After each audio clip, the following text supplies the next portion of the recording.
თანამედროვე სატელევიზიო სივრცეში განსაკუთრებით თუ შენს თავად ამ სფეროში ხარ, ყოველთვის არსებობს ვიღაც ისეთი, ვისაც აკვირდები, უყურებ და ცდილობ კი არ მიბაძო, უბრალოდ გაითვალისწინო ის რაღაცა მნიშვნელოვანი პროფესიონალური ნიუანსები, რაც ყველა საქმეში საჭიროა და განსაკუთრებით სატელევიზიო სფეროში და მეც მყავს ესეთი ადამიანი, ვისი მოსმენაც და ხილვაც ყოველთვის ძალიან სიამოვნებს და ყოველთვის აი ესე ვაკვირდები ხოლმე და პოულობ იმ ნიუანსებს, რაც მნიშვნელოვანია ნებისმიერი წამყვანისთვის. აი ასეთი ადამიანი იქნება სწორედ დღევანდელი ჩემი გადაცემის სტუმარი.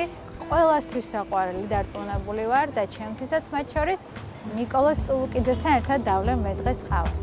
აქეთ უნდა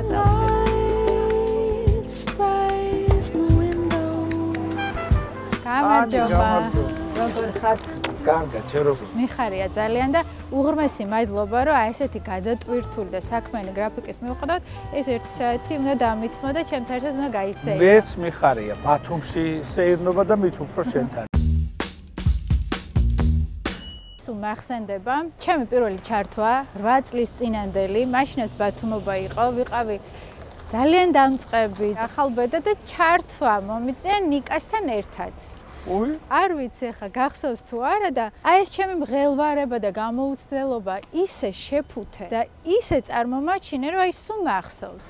რაღაცა საერთო პირველი ჩემი ჩართვა იყო ნიკასთან ერთად და 8 წელი თუ ეთერში გაძელი ესე იღბლიანიც ყოფილა რა ამაშია საქმე.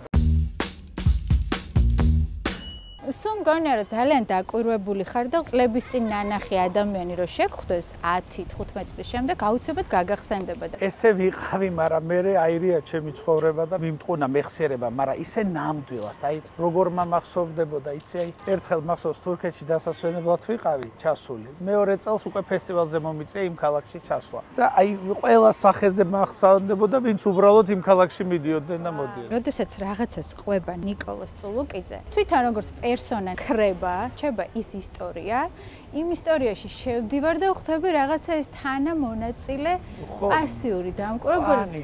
ოღონდ ეს ჩემი დამსახურება კი არ არის იმ ისტორიის, რომელსაც ყვები. კი. არა, როგორ ახერხებ? აი ხა რო გაივლი ამ სახლთან და წერია რომ აქ ცხოვრობდა პლატონ გიგინეიშვილი და შენ იცი რაღაცა ვინ იყო პლატონ გიგინეიშვილზე, ხო? როგორ არ მოგინდება რომ გააჩერდე ვიღაცა და მოუყვე რომ აი ესეთი რაღაცა მორალური კოდექსის ადამიანები ცხოვრობდნენ ამ ქალაქში. თვითონ ის ფაქტი, როცა გაიგო აჭარამ რომ ცუდად არის პლატონ გიგინეიშვილი და ამ ქუჩაზე მოსიარული ტრანსპორტის ხმაური აწუხებს და ჩამოიტანეს 12 ურემი თივა და დაყარეს აქ, რომ სახლში არ შეწუხებულიყო, უკვე რა დამოკიდებულებაა რომ შენი საყვარელი ექიმისადმი ისეთი მადლიერება გახსოვს, რომ აი ამას გამოხატავს საზოგადოება. ვერიკო ანჯაფარიძე ამბობდა რომ პლატონი ვარ ყოფილიყო, მე ცოცხალი ვერ გადავრჩებოდიო. ძიმე იყო დაავადებული და ბატონმა პლატონმა უმკურნალა და აბა წარმოიდგინეთ ქართული თეატრი ვერიკო ანჯაფარიძის გარეშე. წარმოუდგენელია ნამდვილად. ყავას ჩვენ ცოტა იქეთ შევიძენ, თუმცა მანამ სტეკლაშკასთან. აი სტეკლაშკა არის, ხო, მე მაგალითად იქ ძმაკაცები მყავს. აი ბათუმური ყავა, უფრო ბათუმურ კოფეს ამბობენ ხო. აი იქ რომ მიხვიდეთ და დაჯდეთ. ისინი მოგიყვებიან რა არის ბათუმური ყავა. რომ ორი ქალი არსებობდა და ორი რეცეპტი. აიკუშა ერქვა ერთს თუ სწორად მახსოვს. როგორი ხარშებოდა, ჯერ ხალავდნენ და მე ასხავდნენ წყალს. ეხა პირიქით არის, ჯერ ჩაყრიან ყავას და ასხავენ წყალს. აი ცოტა უნდა მოეხალათ. ნინო ნიჟარაძე ეს გადასარევი ქალი ცხოვრობს ბათუმში და ქალბატონმა ნინომ მიამბო ერთხელ რომ ბაბუა ჩემო, სულ ცოტა შავ პილპილს ჩაყრიდაო, მოხალავდა და მე სვავდაო და აი როცადოთ ერთხელ ძალიან მოგეწონება. ჩემთვის ბათუმი ორ კაცთან ასოცირდებოდა. აუცილებლად ვეტერანთა კლუბს რო ეძახიან, იქ სულ მელოდებოდა იურაცანავა და მანუჩარ შერვაშიძე. აი ამათ შუაში რო ჩაუჭდებოდი, ამათ მოსმენას არაფერი არ მერჩე. თეატრთან რო გავივლი, აი სულ ვიყურები ნინიკოს და მანუჩარის აივანს. ჩემი მეზობლები არიან. მართლა იქ ცხოვრობ. ხო და ნინიკო რას ამბობდა იცი, რომ მომენატრებიო და ნამდვილად ვიცი რომ ასე იყო. ფოტო ქონდა მიყუდებული ჩემი და ამ ფოტოს ავიღებო და ვაკოცებო და მე მითხრა ეხაო კაი რემონტი გავაკეთე საქმე და ფოტო აღარ მაქვს მიყუდებული, მაგრამ ტელევიზორში გიყურებ და იქ გეფერები. აი თეატრები საქართველოში ქალაქების, რეგიონების მიხედვით შეიძლება რომ განვასხვაოთ ენერგეტიკით, ან თვითონ მსახიობთა მონაცემებით. აქვთ რაიმე სხვადასხვანაირი დამახასიათებელი? ბათუმს ძალიან ძიმე მაყურებელი ყავს. მაგალითად რას გულისხმობ? აი ადვილად არ მოეწონები. ადვილი არ არის ბათუმელის თეატრში შემოყვანა. შეიძლება არაპოპულარულ რაღაცას ვამბობ, მაგრამ ესეა. კი, ასე იყო პრინციპში, ასე იყო ადრე. ყავას ვიყიდი ამასობაში. ოიცა მე ვიყიდი და მელოდი. ბიჭებო, შეგიყვეთ თო? ნიკოლოზ დაკპატიჟებს ყავას. ყავა გვინდა რა წასაღებ ჭიქაში 4. არა. 2. ესე დასჯილები ყოფილა. მაგრამ 2 დასაკიდებელი და საწრუპიანი ხო არა გას. 2 ბათუმური. თუ შაქრო. მე შაქრიანი. შაქრი აღა ბათუმური გამოდი. ტკბილი გოგო ვარ.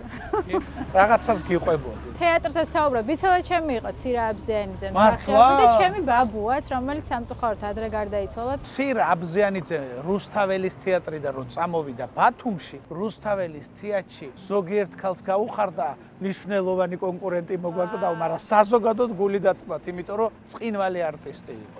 მადლობა შენგენაც. ნახო, აი ერთხელ ბერდო კუტუბიძემ შეიძინა კიდე ესე ყავა და მასაც ვერ შევეწინააღმდეგე. ასე წავიდეთ. ეს არის რაღაცა ყველაზე ბათუმური კუთხე, სადაც იქეთ ძველი თაობის ბათუმელები სვამენ ყავას, აქეთ ახალი თაობა. მე არ ვიცნობ ადამიანს, ვინცაც არ გონია, რომ ბათუმი მისი ქალაქია. რატო იცი? ის სითბო აქვს, რაღაცა სიყვარული აქვს, რომელიც განსაზღვრავს უშუალობას. აი, შუაში ფილტრი არ არის, რაც არის, ის არის. ამხელა სიყვარული, პატივისცემა პუბლიკისგან, მაყურებლისგან. ოდესმე ამ კუთხით ეგო შეუწუხებია ამ ყველაფერს და აი, როდის წამოიწევა ხოლმე ეს ეგო და თუ წამოიწევა, უცბად ისეთი რამე მოხდება, რომ თავისთავად ფითილი რეგულირდება. მე ასეთებიც მომისმენია ჩემზე და ისეთებიც. გძნობ, ნამდვილად გძნობ დიდ სიყვარულს, აი, სხვა სიყვარულს ადამიანებისგან, რომელმაც მე მაგალითად ერთხელ გადამარჩინა. თუ რამ გადამარჩინა, აი მაგა. დიდმა სიყვარულმა ხალხის, აი იცოდი რომ აი აქ ვიღაცა იგედგა, რომ ჩამოხლულიყავი ის დაგიჭერდა. და ეს იყო ყველა ფეხის ნაბიჯი, აი ძიმე დღეები რო იყო ჩემ ცხოვრებაში, მე რო გამოვიდოდი ქუჩაში, აი დედას გეფიცებით, მანქანები ჩერდებოდნენ და აი რაღაც ისეთ სითბო იყო, რომ აი ყველა ნაბიჯზე იყო ვალდებულება, რომ მე უნდა გამეგრძელებინა და შემდეგი ნაბიჯი გადამედგა. და ამიტომ ეს რო იცი რა ბძალაა. მე შენს გინდება რომ გამოწვდილი ხელი შენ გავალდებულებს რომ უკეთესი იყო. და ეს ძალიან მნიშვნელოვანია ჩვენი სოციუმის შესაძლებლად. სულ საქმეში, გადარბენებში, ტელევიზია, თეატრი, კიდევ იქნება რაღაც სხვა სფეროები დარწმუნებული ვარ. დასვენებისთვის თუ იცლი და როგორ ისვენებ და აი განმარტოვება თუ გინდება ხოლმე. რაც უფრო ბევრ საქმეს აკეთებ, უფრო ბევრს ასწრებ. ამაში დარწმუნებული ვარ.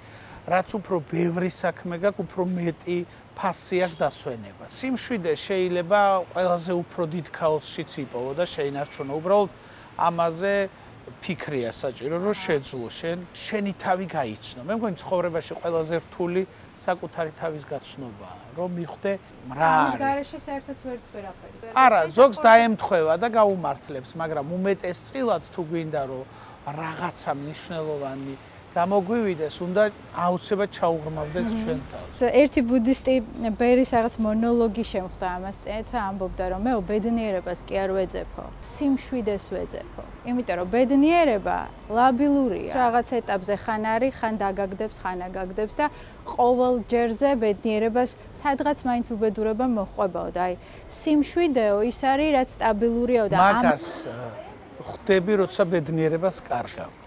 როცა ბედნიერი ხარ, მაგაზე არ ფიქრობ. აი რო კარგავ, მე ეძებ იდეალურ გამოსავალს და პოულობ სიმშვიდეში. აი კი არ პოულობ, წაასწრებ. აი სადღაცა, აი უცბად წაასწრებ სიმშვიდეს. შეიძლება წამით, მაგრამ წაასწარი და ის არის როგორც აი საზრდო, საწვავი, რომ რაღაც პერიოდი ეჭიდების ხო. ხო, მე გააგრძელო. როგორ უნდა იპოვო ადამიანმა სტაბილური სიმშვიდე? არ არსებობს. გამორიცხულია. ნუ მაშინ უნდა რაღაცა დამოკიდებული იყო, რაღაც ანტიდეპრესანტი, ტყუილია ეგა. სტაბილური სიმშვიდე თუ არის, ესე იგი უინტერესო ცხოვრება, მაგრამ აი ხანდახან რო სიმშვიდეს წააზრებ და გადაეყრები, უკვე ეს არის საზრდო დანარჩენი ქაოსისთვის, რომელიც უფრო საინტერესოს ხდის ცხოვრებას. აი ეს არის ტიპიური ბათუმური სახლი. აი ამ სახლში ცხოვრობდნენ ის დები, რომლის მიხედვითაც დაწერა ჩეხოვმა სამი და. აი უწერია თვითონ ბატონ რამას, რომ ჩეხოვი შთააგონეს, რომ დაეწერა პიესა სამი და. ესე იგი, ესენი იყვნენ კლაუდია, ნატალია და სოფია შატილოვები. როცა ჩეხოვი ჩამოვიდა ბათუმში ჟურულებთან იყო სტუმრად და ქეთევან ჟურულმა და დურმიშხან ჟურულმა, ბათუმის პოლიცმეისტერი იყო დურმიშხან ჟურული, აი იწყება ბათუმის ყოფა. ეს არის მე-19 საუკუნის 80-იანი წლები. მოიწვიეს დასი თბილისი და რომ ითამაშონ. აი ამ დროს ბათუმში მსახურობდა დავით კლდიაშვილი, სამხედრო ჩინით, რომელიც ხელახლა სწავლობდა ქართულს. ერთხელ დავიწყებულ ქართულს იღდგენდა. და აი სწორედ მის საპატივცემლოდ გამართულ სპექტაკლზე გულისხმობ ჩეხოვს, და მოუწია თვითონ კლდიაშვილს, რომ ჩაენაცვლებინა ალექსანდრე ყაზბეგი, რომელმაც იმხანად ვეღარ შეძლო თამაში. კლდიაშვილმა რომ თეატრი შეიყვარა და მე გენიალური დრამატურგი გახდა და დაწერა ესეთი პიესები და ზოგადად ნაწარმოები, ეს ნამდვილად ბათუმში დაწყებული სიყვარულის დამსახურება.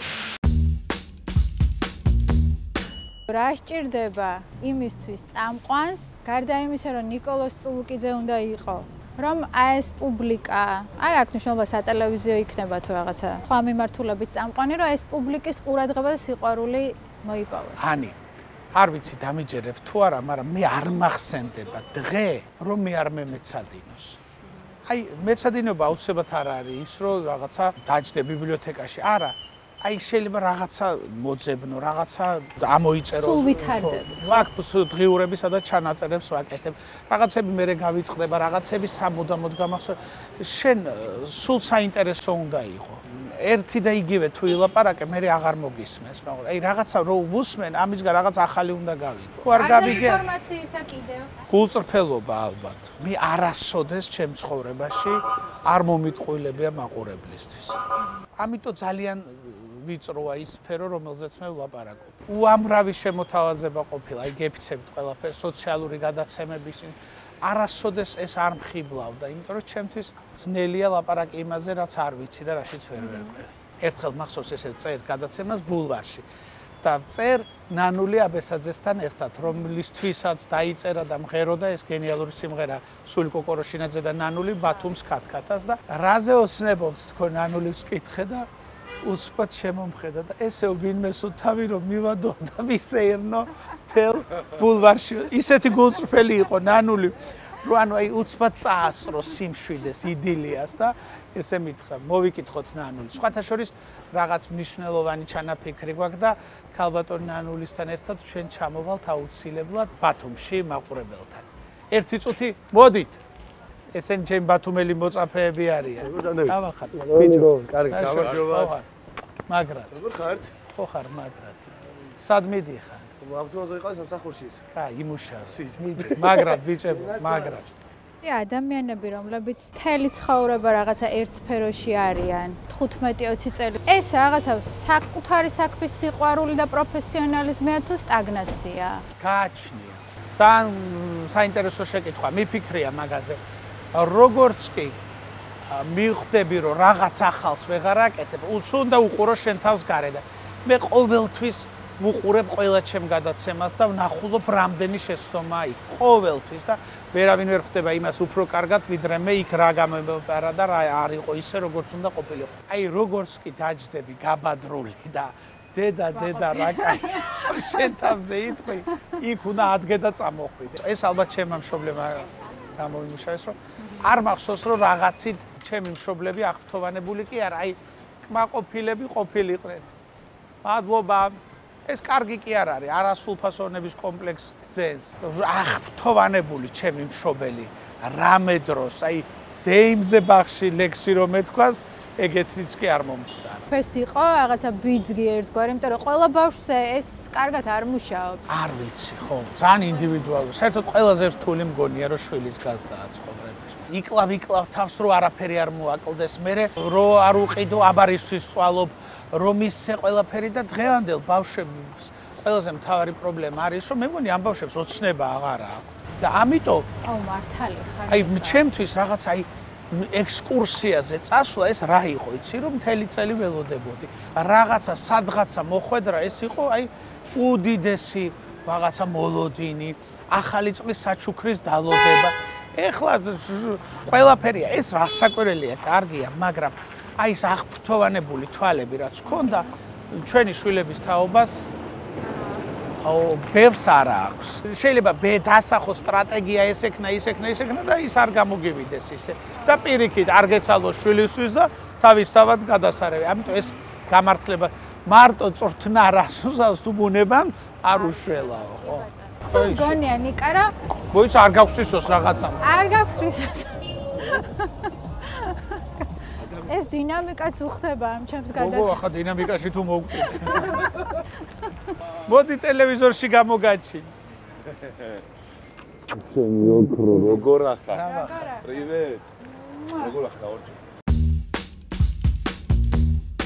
ერთხელ ლევან ლაზარიშვილმა მითხრა, რომ ადამიანის სულის 70% იქ არის. აქ ამ მიწერ სამყაროში მხოლოდ 30-იაო და ელოდება ეგ 30, როდის დამუშავდება აქ, რომ დაუბრუნდეს თავის 70 ზემო. ერთხელ მომდამემართა რაღაცა მკითხეს, რომ აიო შენ გადაცემაში ამაზე რო ლაპარაკობდნენო. არა მეთქი ჩემ გადაცემაში როგორ გეჯდაო ისაო სტუმარიო და ყვებოდაო და გადავახვიე გადაცემა. ლაპარაკობენ რაღაც ამბავს, რომელსაც მე პირველად ვისმენ, არა და იქ ვზივარ. და რო შევხედე შენ თვალებს, ძალიან საინტერესოდ უსმენ, მაგრამ იქ არა ვარ. აი სული არის სამყარო თუ წარმოგიდგენია და თუ გიფიქრე. კი, როგორ არა, რო აი როგორია, როგორი წარმოგიდგენია. აი ის რაც წეგან მითხარით, რომ სიმშვიდის ძებნაო, აი ვერ მათქვაო, ხო, აი ეგ არის, მაგისთვის საქმნი, რომ რაღაცა არ მოგწონს ამ სამყაროში, შენთვის რაღაცას ხსავ. ნამეტანი არ უნდა მოგივიდეს, თორე საფრთხიფათო ხდება. მაგრამ თუ არ რეგულირებ ამ შენ სამყაროს და ამ სამყაროს ერთმანეთთან, ცუდი არ არის. მინდა რომ შენი გამოცდილება და რჩევები მისცე იმ დამწყებ ჟურნალისტებს, ვინც ახლა იდგამენ ფეხს და ახლა იწყებენ ამ სფეროში. ნიშა იპოვონ. ყველას მაგას მარტო ჟურნალისტს არა. ცხოვრებაში თავარია რომ შენი ნიშა იპოვო. აი შენ რო შეგხედავ რაღაცა უნდა ასოცირდებოდეს, ან თეატრი, ან კინო, ან სპორტი, ან სიმართლე, ან ტყუილი. აი ნელ-ნელა ამ ჩვენი საქციელების ჩამონათვალით რაღაცა სტერეოტიპები ჩდება ჩვენზე. ვიღაცისთვის კარგი, ვიღაცისთვის ცუდი, მაგრამ ჩნდება. და ჯობია რომ ეს სტერეოტიპები ნაფიქრი გქონდეს. ყველაფერი კარგად არ გამოგივა. მე არ მწამს იმ წამყვანიც, რომელსაც შეუძლია თეატრზეც, კინოზეც, სპორტზეც, მედიცინაზეც, ლიტერატურაზე თუ პოლიტიკაზე და ჯანდაცვაზე ერთნაირად საუბარი. ან სიუჟეტის გაკეთება. რაც უფრო ვიწრო სფეროა, უფრო რთული, უფრო საინტერესოა, მაგრამ მე საყურებლად უფრო ისეთი არა. აი რა მხოლოდ მნიშვნელობა აქვს ზოგადად ადამიანის ცხოვრებაში საქმეს. როცა არა გაქვს საქმე, გაქვს ბევრი დრო შურისთვის და სხვისთვის ცუდის გაკეთება. ამაში ისე არ დარწმუნებული, იმიტომ რომ აი ადამიანები, რომლებსაც რაღაცა ეს ღვარძლი და შური ედებათ, ხშირ შემთხვევაში მგონია, რომ რასაც აკეთებენ იმის არ ჯერა. შეიძლება საქმე აქ წარმატებულიც არის ერთი შეხედვით, მაგრამ თვითონვე არ არის იმ ნაკეთების ღირებულებაში დარწმუნებული. ანუ საქმის სიყვარულს უნდა მიაგნო და არა უბრალოდ საქმე. პროცესი. შენ თუ პროცესის სიამოვნებას არ განიჭებს და ელოდების შედეგს, სახიობი თუ არტისტობს პაკლონისთვის რომ გამოვიდეს და ტაში დაუკრან, არაფერი არ გამოვა და თუ ის იკლავს თავს და არც ფიქრობს ტაშზე და მე თავისთავად ტაში მოდის, ის უფრო გულწრფელი. აი საქმემ, საყვარელმა საქმემ შეიძლება გადაგარჩინოს ადამიანი. აბა? მე არ გადამარჩინა.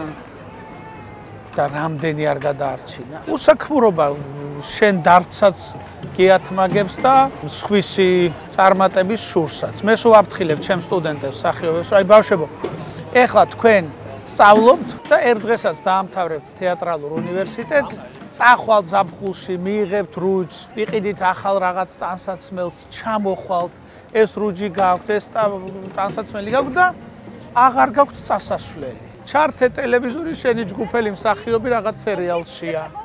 უკვე შენ ეს არ გესიამოვნა. რუჯი გადაგდის. ვერ ინარჩუნებ. მე გეკითხებიან რომ აი ის რო იქ არის, მე შენ ან იჯერებ, ან ბოროტი ხარ და ამბობ რომ ის იქ იმიტომ მოხდა, რომ ამიტომ და ამიტომ. და შენ ამ ვერსიების შეთხსნისთვის დრო გაქვს, იმიტომ რომ შენ ვერ მოხდი. აი მე უბრალოდ არასოდეს ჩემ ცხოვრებაში არ მეცალა იმისთვის, რომ აბა ის იქ რა ჩემი საქმე. ფიზიკურად აღარ ძალია, აღარც ინტრიგებისთვის, აღარც იმის მოსვენისთვის თუ სხვა რას ფიქრობს და ამბობს შენზე. აქამდე ერთადერთი რაც ვისწავლე, აი ესეთ ხალხთან ურთიერთობა, აქამდე ვუშვებდი. ეხლა არა, აი ძალიან ჩავხედავ და ძალიან ცუდად ვეტყვი.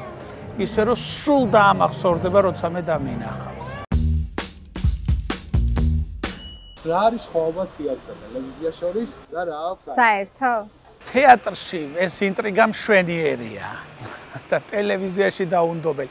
თუმცა აი მე 20 წელი და კიდე მეტი რაც ტელევიზიასთან ურთიერთობა მაქვს. მე არ მახსოვს რომ როდესმე მე რამე ინტრიგის მსხვერპლი ყოფილიყავ. ეგეთი არ მახსენდება. და არც ის მახსოვს რომ ვინმეს ჩემს ცნობიერებაში ვინმესთვის ინტრიგა დაენერგა. ამას მე არ შევსწრებილა. შეიძლება ხდებოდა და მე ამისთვის არ მეცალა. მაგრამ აი როცა რაღაცა არის შენში ავტომატურად იზიდა ალბათ ხო? ესე გამიკეთეს, აი არ ყოფილა. თეატრში ყოველთვის 10 წუთი რო შეხვიდე, 10 წუთი. იმ წუთში რაღაც, აი იმ 10 წუთში რაღაც 1-4-5 ვერსია გაჩნდება. რატომ იხვედი, რა გინდო და რატომ. იმიტომ რომ ტელევიზიას აქვს ხო რაღაც მიჯაჭულობა. როცა ცხოვრებაში რაღაც ისეც გაივლი, რის გარეშეც მართლა არ წარმოგედგინა და ვის გარეშეც შენი ცხოვრება და ცხოვრობ. მე უკვე სხვა ყველაფერი უფასურდება, ხო? არ მაქვს ეს შიში, რომ არაფრის შიში აღარ. ხო, იმიტომ რომ თავარი შიში გავლილი გაქვს და ეხა მე უთეატროთ ვიქნები თუ ტელევიზიოთ, სრულიად არ იქნება ეს ჩემთვის ტრაგედია, სრულიად. თუ ყავს შენში პატარა ბავშვი, პატარა ნიკოლოზი და თუ გელაპარაკება ხოლმე. იცი რა, ეხა ესე როგორ გითხრა, არ ვიცი. ყოველ შემთხვევაში აი რაღაცა ბავშვური ჩემში ისე დიდწილად არის რა. განსაკუთრებით თუ საქმეში არ არის, საქმეში არ მიყვარს ამ ჩატება და აი რაღაცა დასვენების დროს პირიქით, აი უცბად სხვა თავისუფლებას. რა უნდება ხოლმე ყველაზე მეტად იმ პატარა ნიკოლოს ბავშვი როა 7 წლის როა მაგალითად ან 8 წლის და ისევ რო ნიკოლოსშია სიმშვიდე და ჩემი მთავარი პრობლემა მაინც არის ბევრი პასუხისგებლობის ჩემ თავზე აღება და მაინც ვერ სწავლა არასი უამრავი რაღაც შემოთავაზება როა კი აი ვერა იმიტომ რომ მე წყინით და ამიტომ და მე სულ ნერვიულობ, მაგრამ ვერავინ ვერ გძნობს იმას. მე შეიძლება ღამე გავათენო, რაღაცა კონცერტს შენ არ იგრძნობ, მაგრამ მე მოვიკლებ ჩემ შულს მოვაკლებ იმ დროს, ჩემ ოჯახს და არავითარი რაღაც შემოსავალი იმათ არ ღირს, რომ ამით გათელო შენი ჯანმრთელობა რა. ეგ ალბათ ზოგადად ყველა ქართველის პრობლემაა, ხო? უარის ვერთქმა. უფრო ცუდი პრობლემა არის, რომ უარს არ ამბობ და მე ვერ აკეთებ და მე აი ვერ იტყვის ვერავინ რომ მე ვინმეს რამე შევპირდი და იმ საქმეში ან გავაცდინი, ან დავაგვიანი, ან არ მივედი, ან ისე არ გავაკეთე როგორც შევთანხმდი. მე სულ მგონია რომ ადამიანი რომელიც რაღაცა ბევრ საქმეს იღებს ერთად, საბოლოო ჯამში აი სრულყოფილი შეიძლება არც ერთი არ გამოვიდეს, მაგრამ შენ შემთხვევაში ყველა საქმე სრულყოფილია. და მაღალ პროფესიონალური. ამ ენერგიას ადნახულობ. როგორ არის ენერგია ხო უნდა? ფიზიკური თუ მობილური რო გიჯდება, ცოტა როა დარჩენილი და რო გამორთავ, როცა დარეკვა გინდა, მაშინ ჩართო, ხო? აი თითქმის ესე ვარ, როდესაც შენ ხედავ, იქ ჩანს ეს ენერგია, თორე როდესაც არ ჩანს აქ, ჩემი თავი იქ ვარ აი რო ჯდება და შუტავს აი უსიცოცხლო. ამ ბოლო დროს ბოლო 2 წელია განსაკუთრებით. როგორი წარმოგიდგენია სიბერე, რა საქმით დაკავდები ნიკა? საერთოდ მინდა რომ აი სადმე სოფელში ცხოვრობდე და აი მიწასთან ურთიერთობა. მით უფრო მე ამის გამოცდილება მაქვს და ჩვენ თბილისში გქონდა ბაღი, სადაც თითქმის არ ვყიდულობდით არაფერს და ყველაფერი ჩვენ თვითონ მოვყავდა. დაწყებული ბოსტნეული დამთავრებული ხილით. აი ჩვენი ჩითილებიც კი ჩვენი ხელით გამოგვყავდა და ეს არის ერთ-ერთი ყველაზე სასიამოვნო საქმე, რაც მე მიკეთებია. ძალიან დიდი მადლობა კიდევ ერთხელ. მართლა მიხარია, რომ აი ამ შენი გრაფიკის მიუხედავად გამონახე ჩემთვის დრო. და მინდა რომ აი ეს სიმშვიდე, სტაბილური სიმშვიდე გისურვო, რაც ალბათ ყველაზე მთავარია და ეს არის ალბათ მთავარი არსი იმისა, რომ ადამიანმა ამ სამყაროში რაღაცა პატარა კომფორტს მაინც მიაღწიოს. მადლობა, ძალიან დიდი მადლობა. თქვენც იგივეს გისურვებთ და გისურვებთ, რომ ეს გადაცემა ყოველთვის საინტერესო სტუმრებით დახუნძურული ყოფილიყოს და ზოგადად ჩვენ ქვეყანას უსურვოთ ბევრი საინტერესო მოქალაქე, რომელიც რაღაც საინტერესო პროცესების გენერატორია. კიდე ფახლავა. არა, მადლობა. ფახლავა თუ ბაკლავა? ფახლავა არის აი თურქული რო არის, ფისტათი რო კეთდება. ხო. ეგ არის ფახლავა. ბაკლავა არის ბაკლავა არის აი ეს აჭარული.